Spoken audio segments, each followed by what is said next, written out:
RJ here, hanging out at the Young Hollywood studio with Ian Somerhalder. Now, Hello. Vampire Diaries has some pretty rabid fans. Are they trying to bite you? No, they're not biting me. They want me to bite them, though. So Halloween's coming up. What do we got going on for Halloween? You figured out what you're going to be? We're going down to New Orleans. Have you ever been to New Orleans during Halloween? It is the coolest place on earth. Really? For that night, yeah, I mean, it's bizarre. But now there's going to be a whole parade and 1 million people in the streets. It's pretty cool. Halloween gras, maybe we can call it. I like that, Halloween gras. And what do you think the fascination is now with vampires? Because it's everywhere. You know, a few years back you wouldn't see much, it would pop up, and now, like, that's the hot thing right now. Everyone's just really bored. Yeah? No. I think it's just a good basis for storytelling. And they're hot. Remember when vampires were these sort of social outcasts, sort of physical anomalies, you know? That's all gone. But also, too, is that you can modernize it. It's a genre that actually changes. You know, you see this vampire sending a text on their iPhone. Right. You know, like Christopher Lee. Can you imagine Christopher Lee sending a text on his iPhone, or Willem Dafoe in Shadow of a Vampire? No, no, no, no. And I want to hear when you got the role, because I heard this story that, like, you were, I mean, a lot of people know the story. You were in Vegas and you almost missed the audition. I was in Vegas. But what's the real story? What really happened? Well, no idea. The story was, I realized that I had screwed up and not met Kevin Williamson on the show, and called my agent. You know, my agent of 10 years. It's actually more than that, 12 years. It's because I'm my big brother. He tells me what's on his mind. And I hear it, and he's, yeah, you are an idiot. I mean, it was 9 o'clock at night. It's funny. And I figured out, and I said, you know what, this opportunity's probably gone. But let me just see.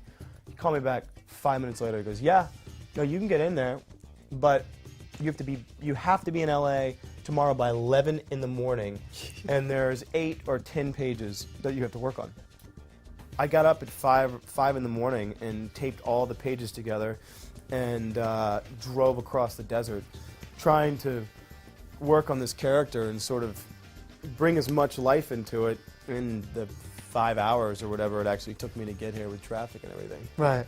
And got to the meeting exactly on time, like a minute before, and a matter of hours later, got the offer. But that's not an offer. That's an offer to test. Oh, gee.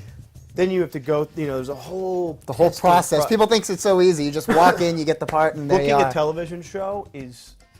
It's basically, this was 7 or 10 days of hell for me. Right.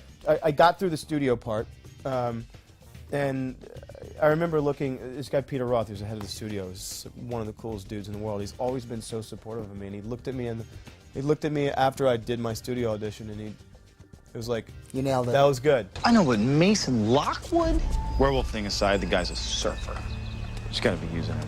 He has to be. Cut to going into the network situation, whether you have too much coffee, too much B12, whatever. Right. Dead. Killed it. In a bad way. Oh, in a bad way? Yeah, where Kevin Williamson walked out the first take and he goes, yeah, that wasn't so good, was it? And He actually said that to you? Yeah. And Wow. I went, yes, that's exactly it. And I just, you know, we ended up making it happen. Right. But it sucks. Isn't that crazy, though, how that one moment, like, could change your life forever? 1 30-second block of time. The life of an actor, right? Could make or break it. It's pretty bizarre. Yeah, that's intense. So you just have to deliver. And you delivered, which is good. Not the first time. Right.